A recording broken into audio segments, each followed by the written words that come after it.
Okay, let's get started. It is top of the hour now, and I want to thank all of you for carving out the time for today's Loxo Customizations webinar. I'm Dan over here at Loxo. I'm the training guy, the training manager, and on my screen you can see the 5 topics that we're going to cover in today's session. First, we're going to go to the People tab in Loxo and talk about customizing the fields that you use when you're searching and filtering your database of people. Then we'll do the exact same thing with regard to companies over at the Companies tab.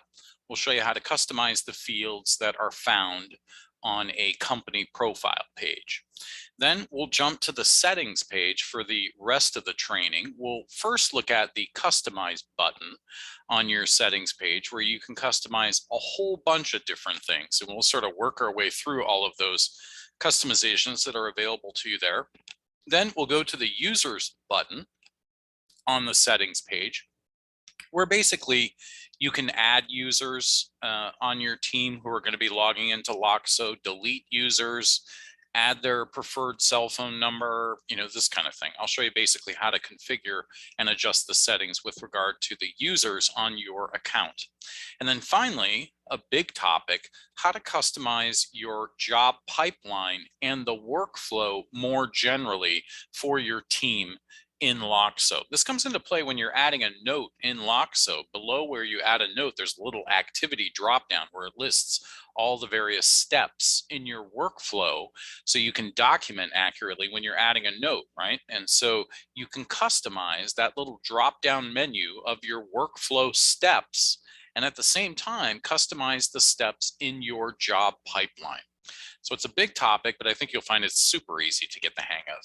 Right now, I will take questions at the end of my spiel. So if you have questions for me as I go through the content, if you don't mind, jot those down, send them over to me through the Q&A box.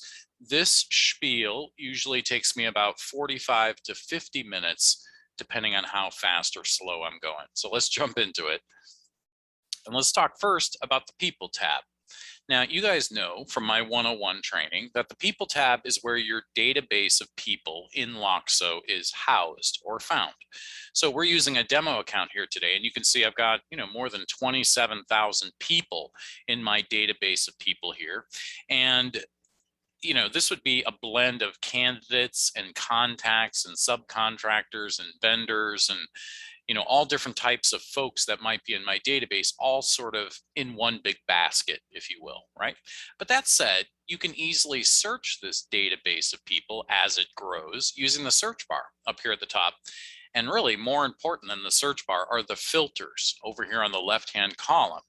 So now, before I get into the filters here and we go through these, I want to remind you at the upper left, you have a choice of how you view your people in your database in the People tab, right? So the default setting is this card view where everybody here has kind of a thumbnail sketch of their life story. If I scroll down, all 27,270 people, they all have a profile page and they've all got this little thumbnail, right?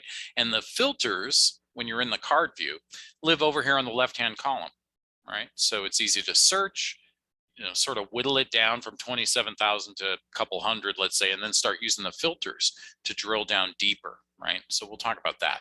Now, at the upper left, though, if you prefer, and some people passionately do, there's a grid view. If you don't like the card view, don't sweat it. You can have the old school grid view, right? So this is what I'm used to actually, and I know a lot of people love this, especially our OG users who've been using Loxo from the get-go. They love the old school grid view, right? So in this case, the people are stacked up on the left-hand column. There are a series of columns, as you can see, and the filters in this view run across the top of the screen at the top of each column heading, right? So name, current company, title, tags, exactly the same filters that you see in the card view. It's just a different display, right? But either way, these filters that we give you here on the left are just starter filters that we, sort of generically put in here because these are going to work for most of our users, but you can customize. And if there are filters that you would like to add to this list of filters, or if you want to just tweak the verbiage so it matches your terminology, your lingo, or if you want to hide certain fields, I'll show you how to do all of that. But let's go through what these fields are to start with. Direct name search. So this would be if I'm looking for Tim Young in New York. Maybe I ran into this guy at some trade show or something or other. And so I'm trying to track this guy down. So here's where I would just type in Tim Young and look for any Tim Youngs in my database. Current company, current job title, tags. Now tags you can add on someone's profile page, and really tags are pretty much whatever you guys type, right? So it's entirely up to your lingo and terminology. So here's a bunch of tags that we added in this demo account in the course of doing trainings and demos and so on. So like information technology and services, computer software, medical devices, financial services, hospital and healthcare, top 5%, internet, VP of sales, and so on, right? You can have as many tags in your account as you wish. And again, it just makes it super easy to filter based on some tag that you guys are using on your team to narrow it down quickly. So I got 27,000 people in here, but if I'm just interested in what we're calling the top 5%, I click on that, it narrows it down to 300 and some people, right? So you get the idea here. You know, using the tags filter is really popular, right? Okay, location. Where are they located? Previous companies they worked for. Zip code radius. Now this is for United States folks only at the moment, but this is going to expand, I think, eventually, but just keep that in mind. Diversity filters, years of experience, candidate categories. So if you look down here, you're going to see, you know, you can create different, by using the configure button here, create different types of candidate categories that you would like to have at your fingertips, moved by skill set, right? Folks that know Java, folks that know Python, and also diversity filters are down here as well. Okay, so further down in this list, we've got type. Now this would be talking about like candidate versus contact versus subcontractor kind of thing, right? So 27,000 plus people in this database, the vast majority of them are candidates. But if I just want to look at the 660 contacts, i.e. people that are working at like prospect companies that we're wooing, this kind of thing, or subcontractors or vendors like Dan over at Loxo, you know, this kind of thing, I can easily use the type filter here to drill down into the database quickly. Source, where did you source this person from? Where did you find Tim Young? How'd you pull him into the database? Who on your team is the owner of this person, i.e. who's working with this person right now?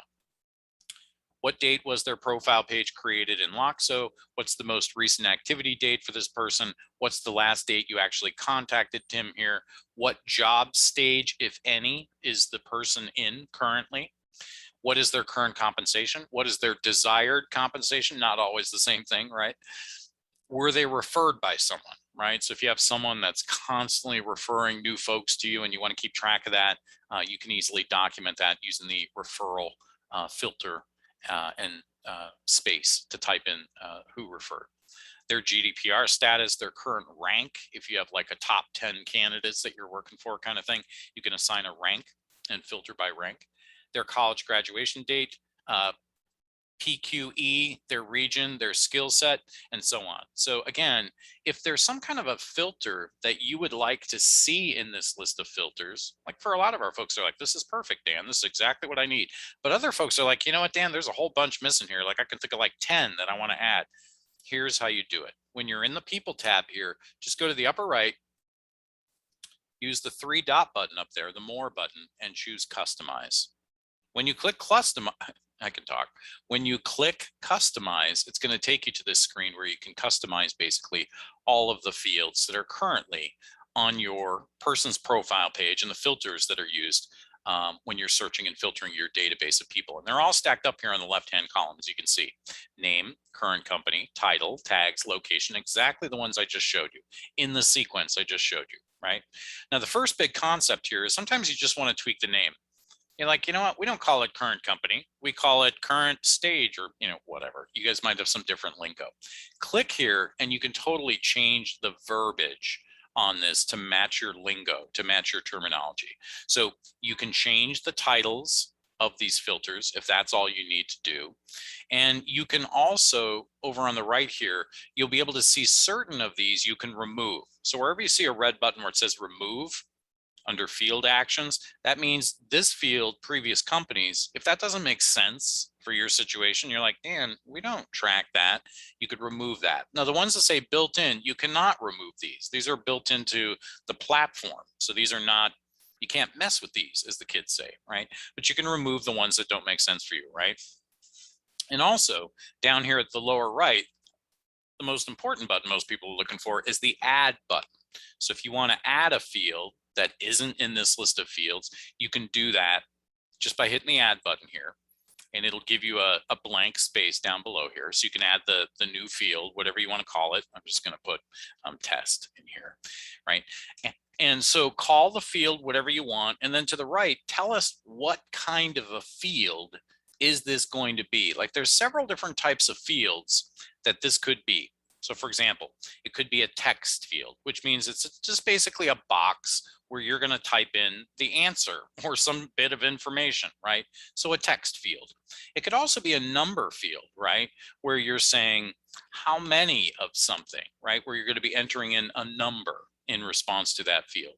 The next would be a date, right? If you're asking them, when were you born? What was the date you graduated from school? Whatever the date is you're trying to get at, that would give you a date field where you'd be entering in a date. Hierarchy. Now this would be if you have like, let's say a parent company, like the company headquarters in Dallas, and then you have like satellite offices all over the country kind of thing. And you want to set up the ability to choose between our 30 satellite offices, this kind of thing. Choose hierarchy. And then the support team will actually help you build that hierarchy field. You'll email over and say, here's the parent company and here are all the sub ones, and they'll basically build that part for you. But you'll indicate here, this is a hierarchy field that you're adding at that point. And the last one is a year roll-up field. And this is one of those funky little rolling ball things, like when you're choosing the date you were born and you have to kind of use your mouse to scroll. It's kind of awkward sometimes, but anyway, that's what that's about. So if you're saying like, when did you graduate high school? It's got one of those year roll-up fields. It means that they'll be sort of using their mouse to scroll up or down on that ball to get to the year they're looking for. So these are the types of fields that are available. So think to yourself, when you're adding a field, what's the name of the field, and what am I going to be typing in as the answer in the box, right? Is it a word? Is it a number? Is it a date? Is it like you're choosing from a drop-down menu of a bunch of choices? Like here are the California offices, which California office kind of thing, or what year? Right? So those are the types of fields. Whenever you add a field, you got to tell us, what type of field is it, Dan? Text. Okay, cool. So you got the name of it, the type of field, and then let's talk about these other columns here. What do these talk about? So the field type I just described for you. Each of the fields has a particular field type. So name is a text field, current company is a text field, etc. Right? You get the idea.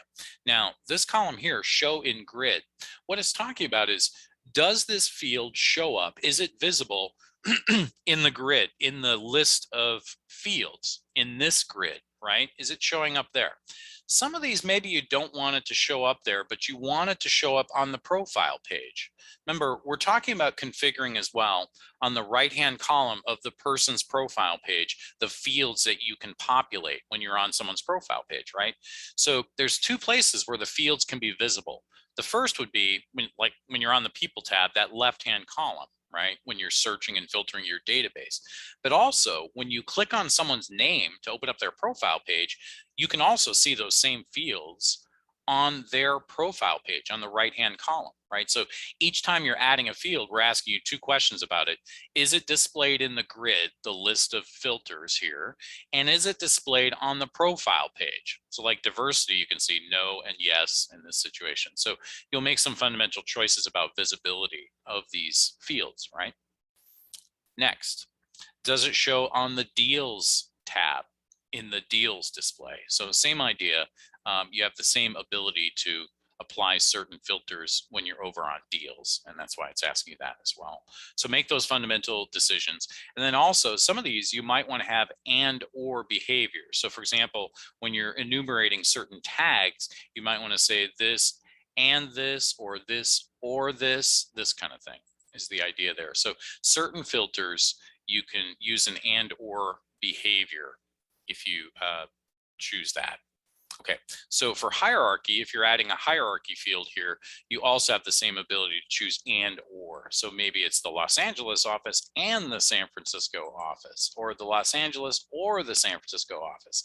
And so whenever you see hierarchy or enumeration type fields, that means you'll have the ability to sort of configure that as you see fit. right?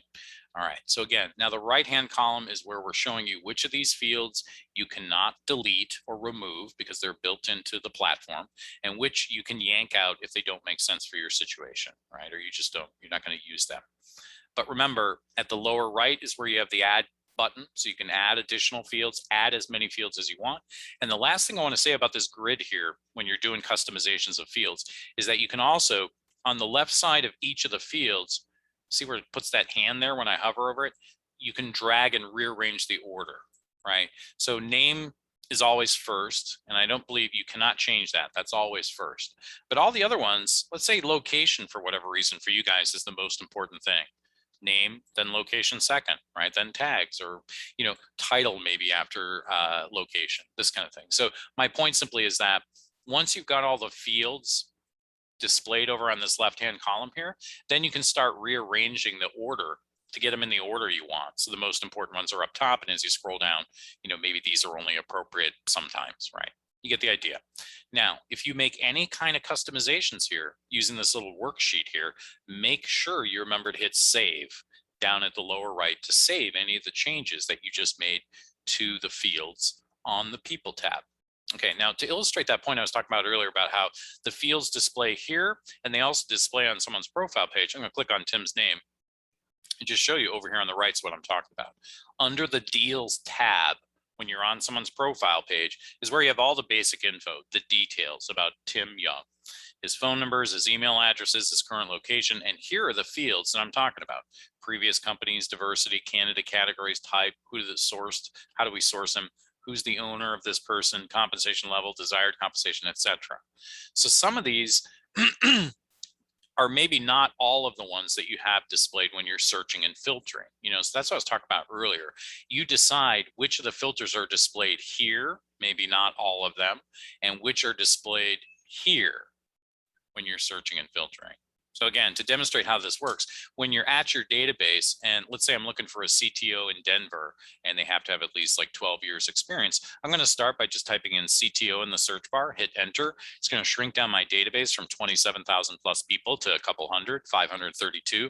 Now I can go to location on the left, use the filter, type in Denver, enter. It's going to shrink it down to like 25 or 30 probably.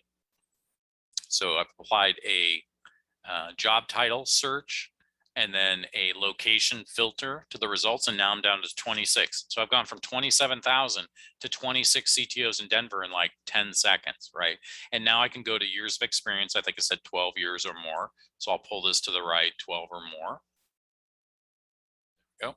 And that's going to shrink it down from 26 now to 17. So now I'm in business, right? One search, two filters, I'm down to the 17 folks. I just need to look carefully at these folks now.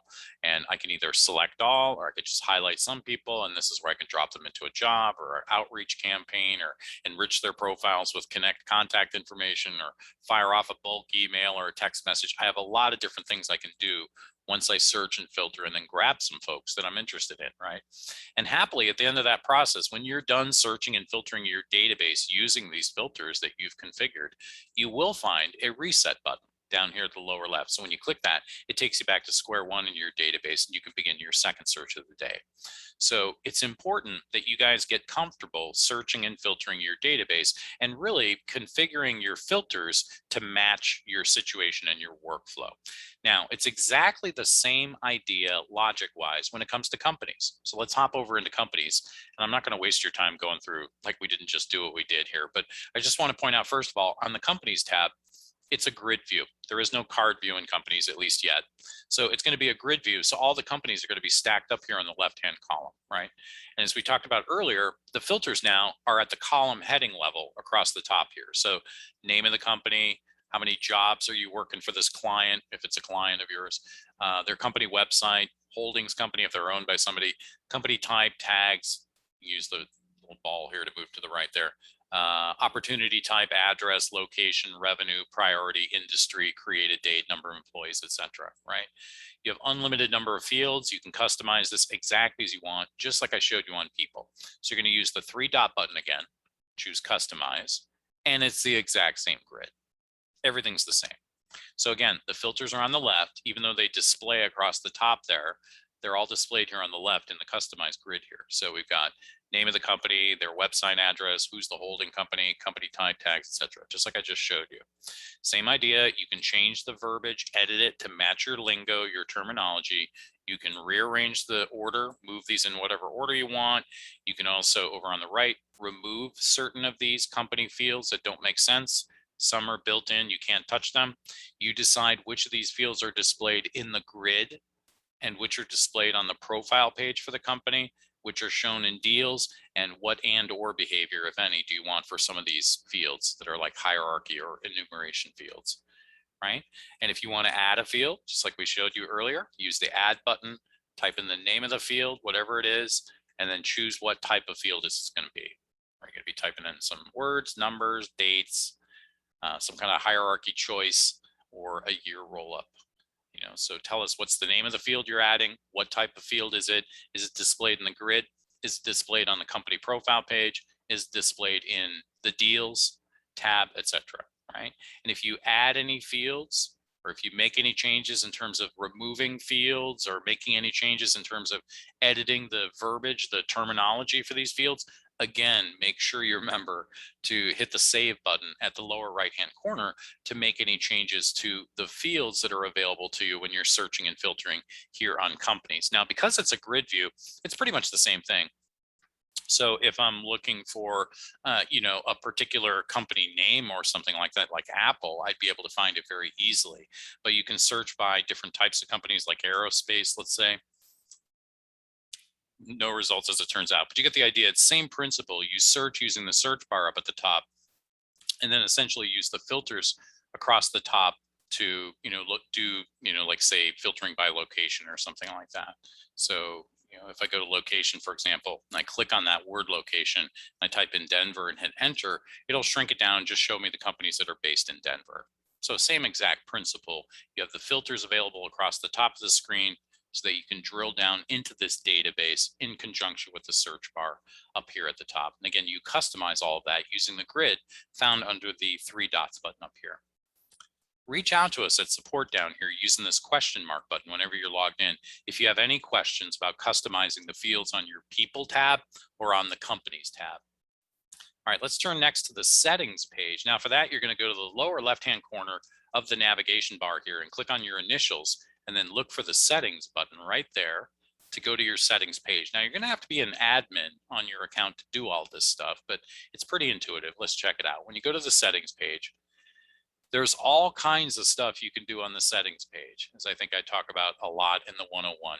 Beyond syncing up your email and your calendar and adding your email signature, like we talk about in the 101, you can create email templates, you can create forms, you can configure your email automations, you can set up your phone preferences, you can set up email read receipts, you can create text message templates, you can add your profile picture when you log in, you can set up your note templates that you can use when you're doing intake with candidates, etc.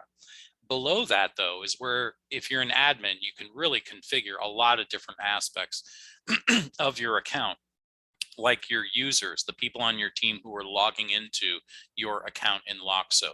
If you have set up different teams that are using Loxo, you can configure that. The customize button, this is the button we're going to go to in a moment. You can customize your preferences with regard to integrations or which fields are required fields. If you want to set up do not call lists or do custom imports that we're doing for you, or if you want to configure your GDPR preferences, or if you want to configure your Loxo email domain so you can use the via Loxo option when you're sending out campaigns or bulk emails. You can also configure or access all of your basic agency information, the phone number we've assigned to your account, the email forwarding address we've assigned to your account. Customize workflow, I'm going to show you that in a bit. That's where you can customize your job pipeline as well as your complete workflow in Loxo that's displayed in the activity dropdown whenever you add a note. And also your EEOC and OFCCP preferences as well.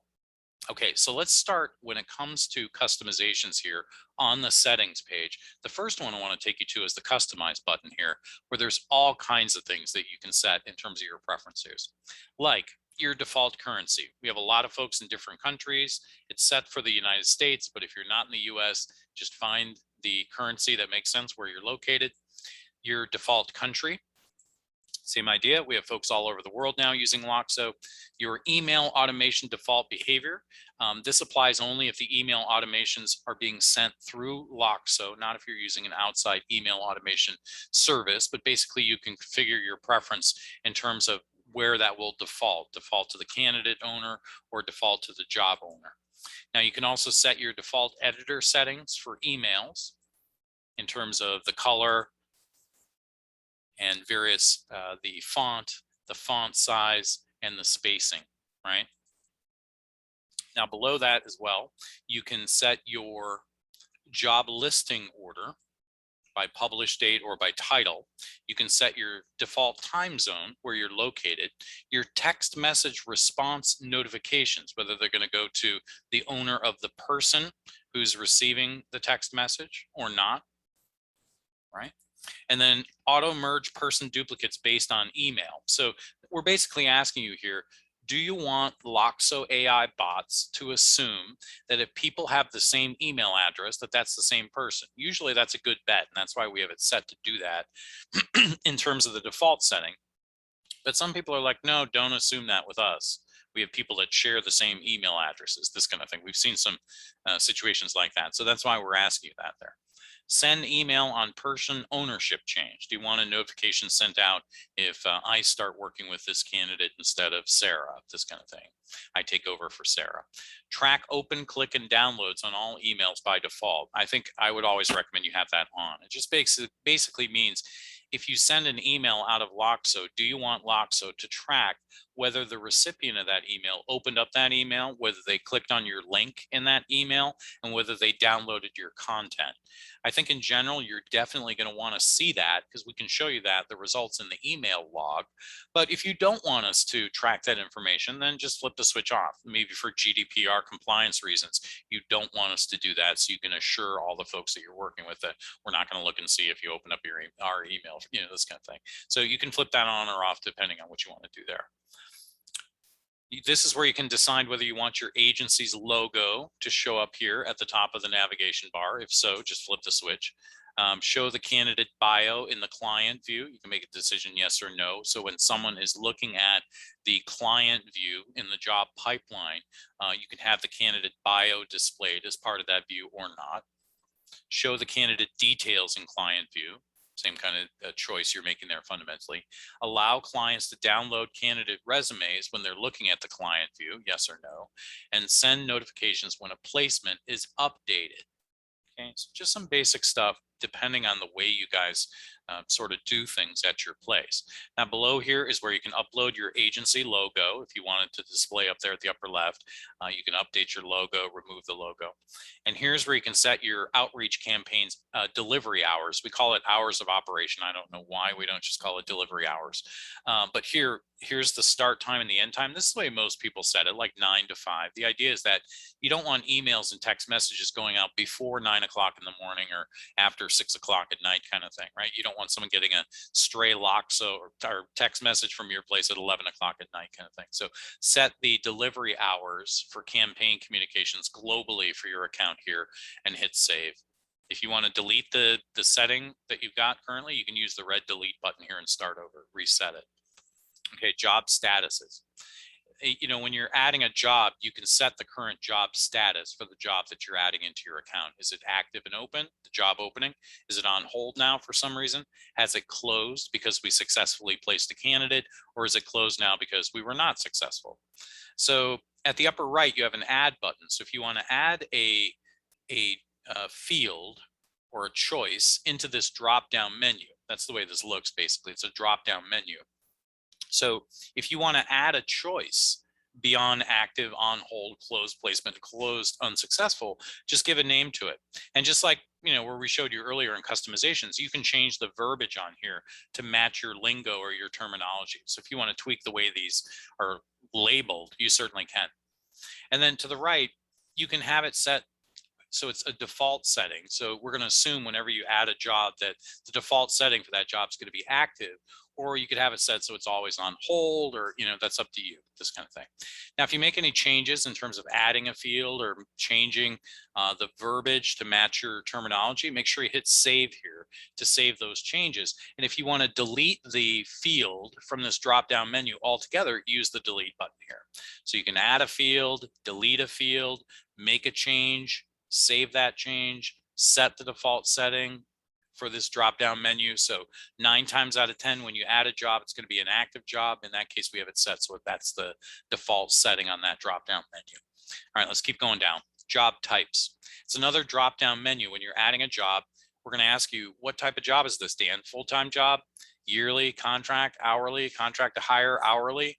So you can configure your job types for your account by using the add button, the delete button.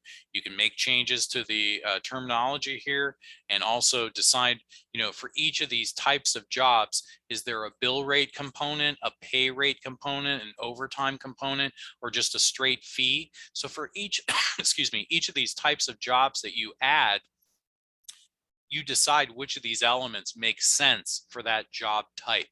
Okay, and then hit save if you make any changes. Use the red X button if you want to delete some of these. All right, job owner types, same idea. When you're adding a job, you might have different people that are interacting with that job, like the main owner of the job who's, watching this like a hawk, the recruiter who's also working on this job, the account manager who's also in some way related to this job, and maybe someone else, the person who referred the candidate or something, or the some other person that you want to be able to identify as a job owner type. So decide what the types are, what the terminology is for these types, add types, delete types, save changes, and again, you can identify which is the job owner default type. 9 times out of 10, when we're identifying a job owner, it's going to be the main job owner, right? So you have the default setting there. Okay, job tags. All right, now job tags are very handy when you're searching your database of jobs. So you can see here are the default ones: VP of Sales, Engineering, Account Executive, SDR, CVs not sent. I think that's one we customized. Business Development Hunter, and so on, right? Some of these we've added in the course of doing trainings, I can tell. But we'll have some generic ones in here for you to start with, right? So anytime that you're adding a job and it's one of these engineering jobs that you're always running, or it's another SDR job or another VP of Sales job, this kind of thing, you already have a tag identified that you can choose from, right? Add tags using the add button. Type in whatever the tag is going to be, hit save. You can even color code your tags now, which is kind of cool. So you can see in your list of jobs, all of the red ones are the engineering ones, let's say, right? So you can color code your tags and hit save if you add a tag or if you change the name of a tag. Delete if you want to delete tags. A lot of times we get the request from people, how can I clean up all of my tags? It's a mess because people on my team have been adding all kinds of crazy tags that don't make sense. I don't know what they're thinking. Here's where you can delete the tags that don't really make sense that people have been adding on the fly, and you're like, what the heck is Dan talking about here? This kind of thing. All right, so same kind of functionality. Job contact types: the main contact over at the client company, the hiring manager you're working with, the billing person over at the client company, someone else over there, the head of engineering that you're talking to, whatever, right? So it's going to default to your main contact over at the client, the hiring company. But again, maybe you're always talking to the hiring manager, right? You want that to be the default person. You can add different contact types using the add button. If you make any changes here, hit save, or you can delete.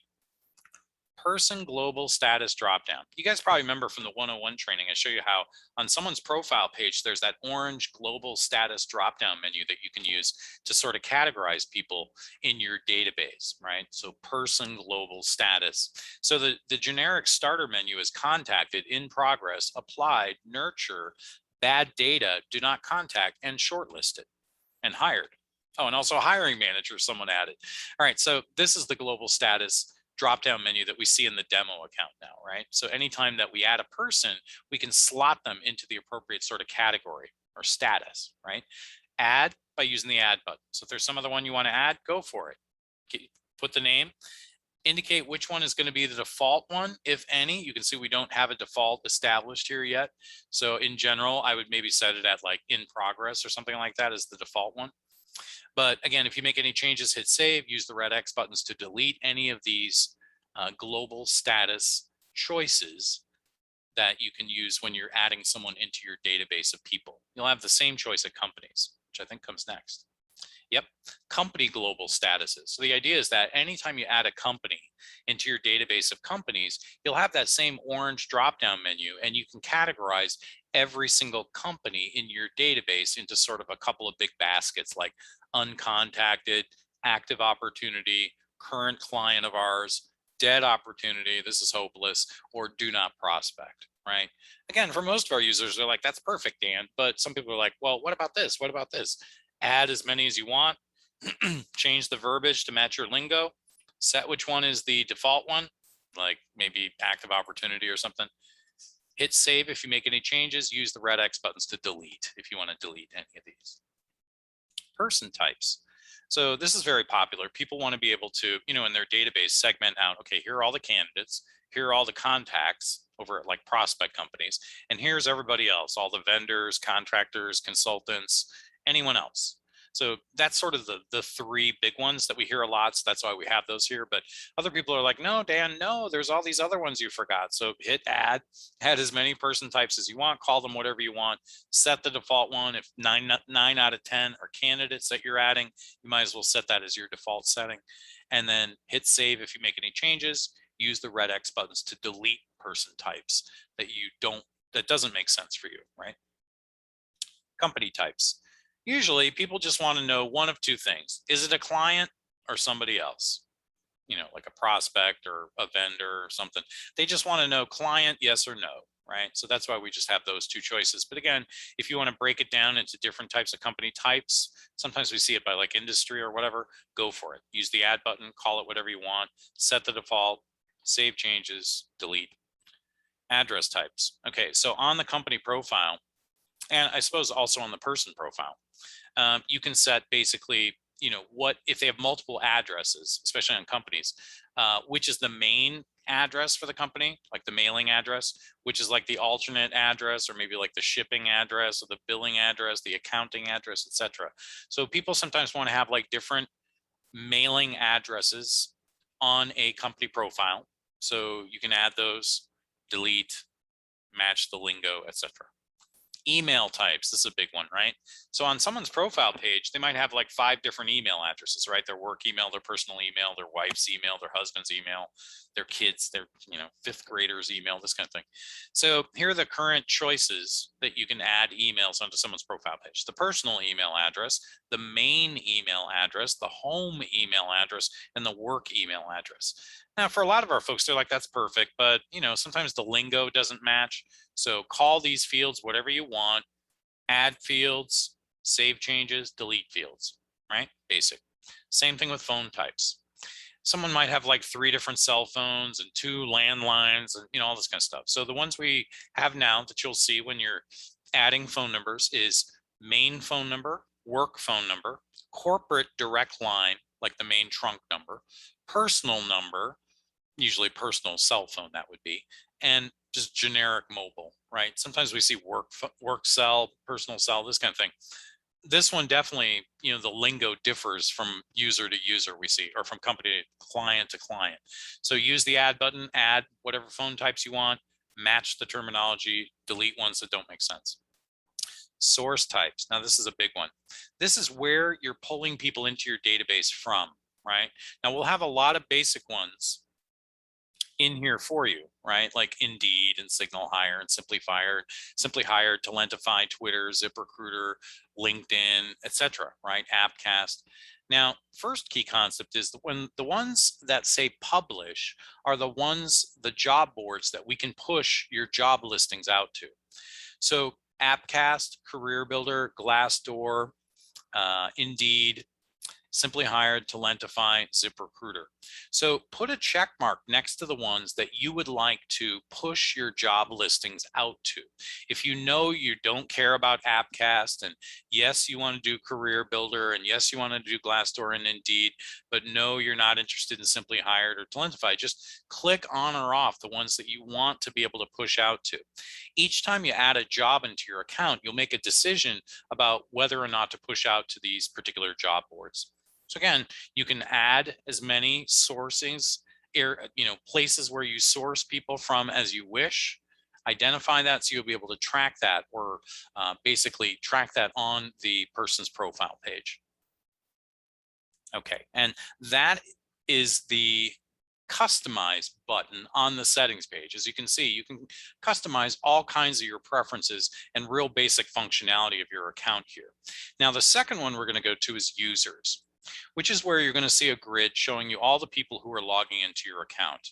So in our case, James, Nicole, Jamel, Jack, Rebecca, everybody at Loxo is in here that's logging into this demo account.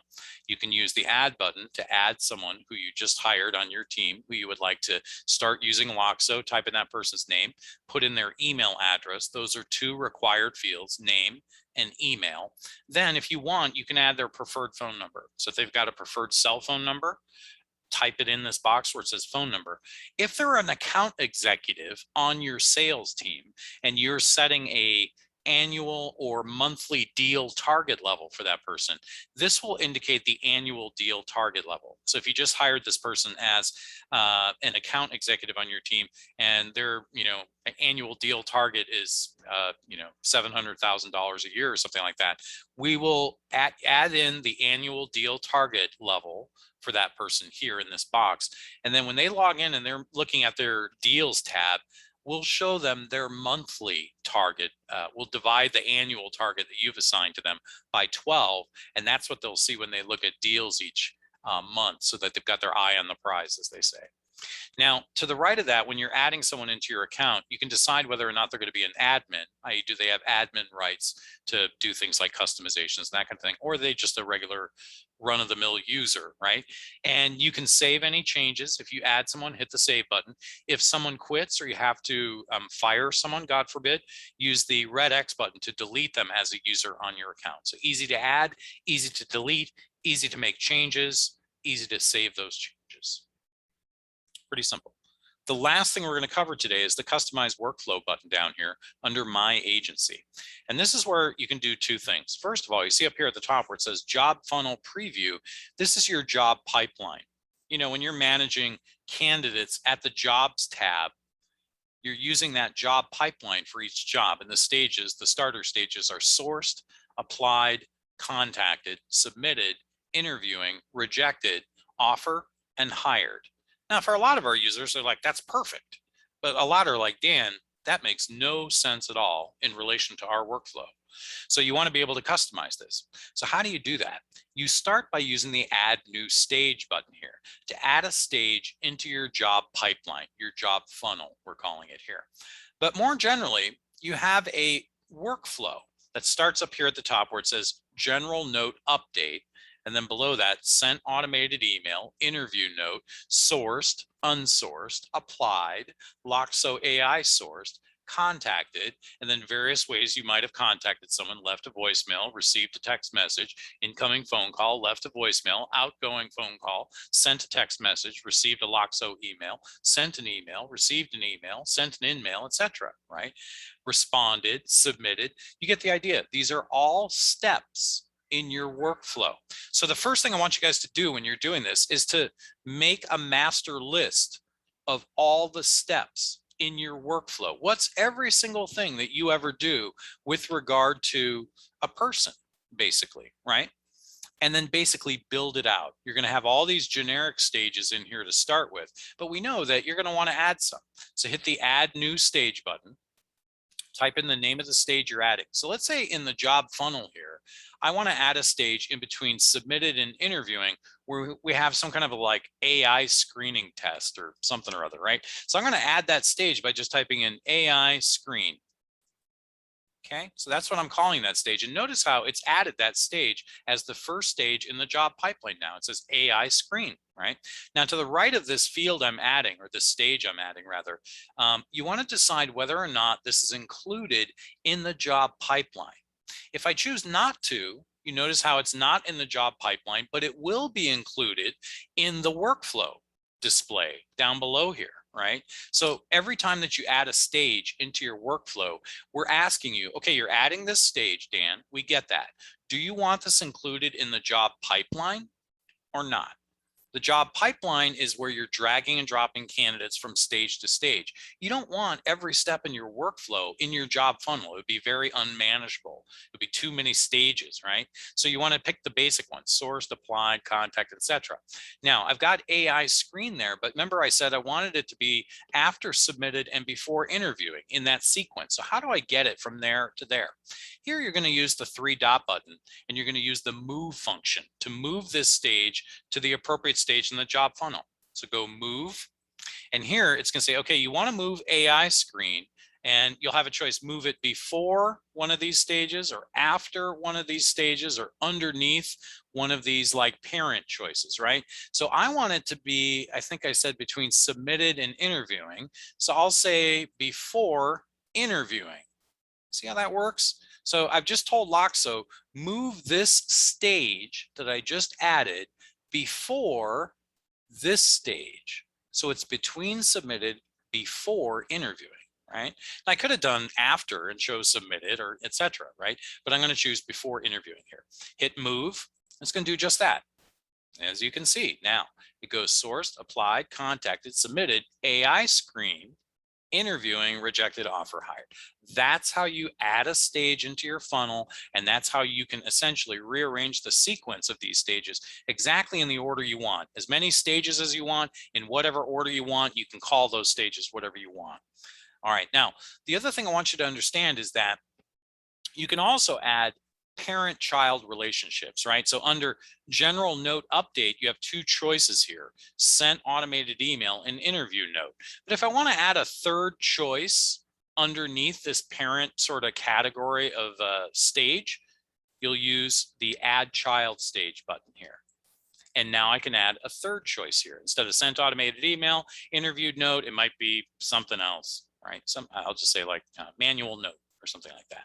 Whatever you add in there, it basically adds that as a sub choice, a child below this parent. So to illustrate that again, let's go down below here. Contacted. So here's the parent stage, contacted. We have all of these child stages: left voicemail, received a text. Remember, I showed you all the various ways that you might have contacted someone or they might have contacted you, right? So same idea, under the or over to the right of the contacted parent field, you would use add child stage to add another into this list. So in this way, you can easily add stages to your workflow generally, build those stages out with sub choices or child choices beneath the parent stages here, and you'll be able to rearrange the sequence of all of these stages by using the move button under the three dot button to the right of each stage. So going forward, maybe you want to tweak the workflow drop down menu, and you're like, you know what, let's move hired, or let's move form filled before hired, or this kind of thing. You'll always be able to use the move buttons to rearrange the sequence. Okay, now if you have any questions about organizing or rearranging your job funnel, your pipeline, adding stages, moving stages, or adding additional choices into your workflow more generally, reach out to us at support. We'll be happy to work with you on this. And remember, if you make any changes to your workflow or your job pipeline, make sure you hit the save button up here at the upper right-hand corner to save those changes to the job pipeline or to your workflow. Now, I want to show you where you see that activity drop-down menu. I keep referencing it, but I want to show you what I'm talking about in case you can't visualize it. So on the People tab, whenever you're on someone's profile page, so let's take Chad here. Remember, on the activities stream here, when you're on someone's profile page, is where you can always add a note. If something just happened, you want to put a note in here. I just spoke with Chad. He just gave me the lowdown, whatever you want to say. Type in your note under activity here. Type as much as you want, but here is that workflow drop-down menu that I've alluded to. So see, general note update, and below that you've got interview note, and then you've got sourced, applied, Loxo AI sourced, contacted, all the various ways that you could contact or they might contact you, submitted, interviewing, and so on, right? So all of the stages that I alluded to when you're customizing your workflow, this is where that's displayed in this drop-down menu. We call it the activity stream drop-down menu. And we want you to really be diligent about whenever you're adding a note, always document the activity. What just happened? What is about to happen? I just left a voicemail with Chad. Here's what I said. Left voicemail for Chad. Let him know that Apple passed on his candidacy, but I've got this other job with Telstar that he might be perfect for. This kind of thing. Put in your full note, document the activity every single time. You can also tie it to the job in question. So if it's about the Tesla Gigafactory chemical engineer job, it ties it together. You have the note, you have the activity documented for reporting reasons on the back end, and you have the job tying it all together in a nice, neat little information package. Hit save, it updates that note, documents the activity, documents the job in the activity stream here going forward.